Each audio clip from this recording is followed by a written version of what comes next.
Assalamualaikum warahmatullahi wabarakatuh. Anak-anakku semuanya kelas 4. Alhamdulillah pada kesempatan hari ini kita masih bisa bertemu kembali di layar kaca. Nah, pada kesempatan hari ini marilah kita awali dengan membaca basmalah. Bismillahirrahmanirrahim. Rabbi zidni ilman warzuqni fahman birahmatika ya arhamar rahimin. Ya, anak-anakku semuanya, pada kesempatan hari ini kita masih akan membahas tentang pendalaman materi di buku Pupena tema 8 daerah tempat tinggalku. Nah, di sini anak-anak bisa melihat subtema 1, yaitu tentang lingkungan tempat tinggalku.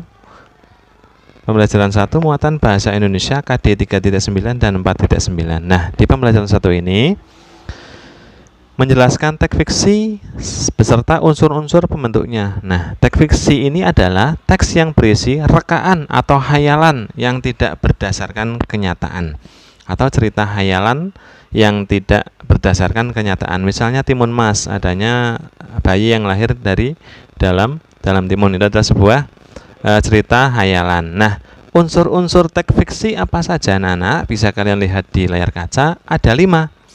Yang pertama tokoh, yang kedua tema, yang ketiga alur, yang keempat latar, dan yang kelima adalah amanat.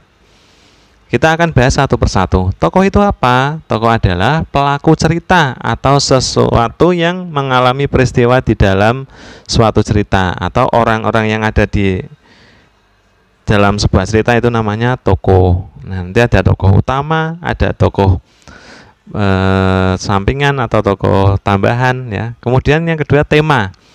Tema itu apa? Tema itu dasar cerita atau sesuatu yang menjadi pokok terbentuknya suatu cerita, namanya tema. Kemudian alur. Nah, alur ini adalah rangkaian peristiwa atau kejadian yang terdapat dalam suatu cerita. Nah, Ustadz beri tambahan, alur cerita ini ada 2, anak-anak. Satu alur maju, yang kedua alur mundur. Nah, alur maju ini menceritakan tentang kejadian dari awal hingga akhir sesuai dengan urutan waktu. Sedangkan alur mundur yaitu menceritakan akhir dahulu, kemudian flashback atau kembali ke kejadian-kejadian sebelumnya. Selanjutnya ada latar. Apa itu latar? Keterangan yang menjelaskan keadaan dalam suatu cerita.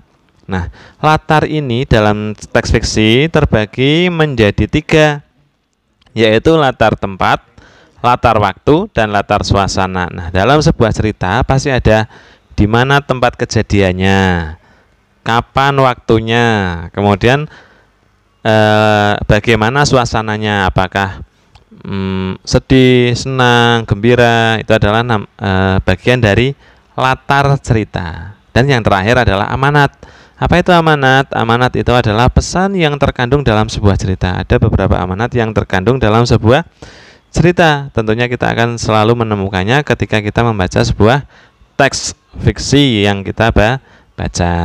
Nah, anak-anakku semuanya, untuk selanjutnya ini ada pembelajaran 1 menjelaskan pengaruh gaya terhadap gerak benda. Yang pertama, gaya dapat berupa tarikan atau dorongan. Jadi gaya itu bisa tarikan, bisa juga dorongan. Nah, gaya dapat membuat benda diam menjadi bergerak.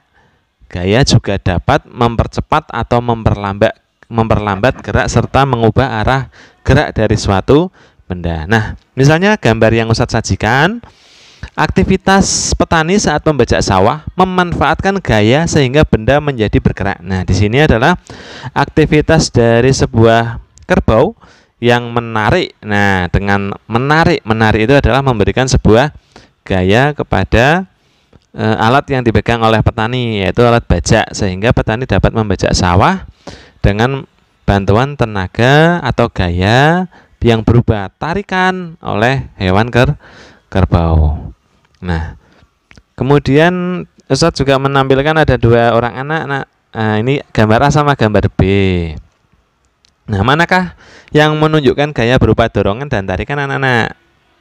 Manakah yang gaya yang menjauhi tubuh dan mendekati tubuh? Nah, kita lihat yang A. Kalau kita lihat yang A, gambar yang A ini, kita bisa memperhatikan bagian tangannya. Nah, kalau kita lihat tangannya, ini adalah gambar gaya berupa tarikan.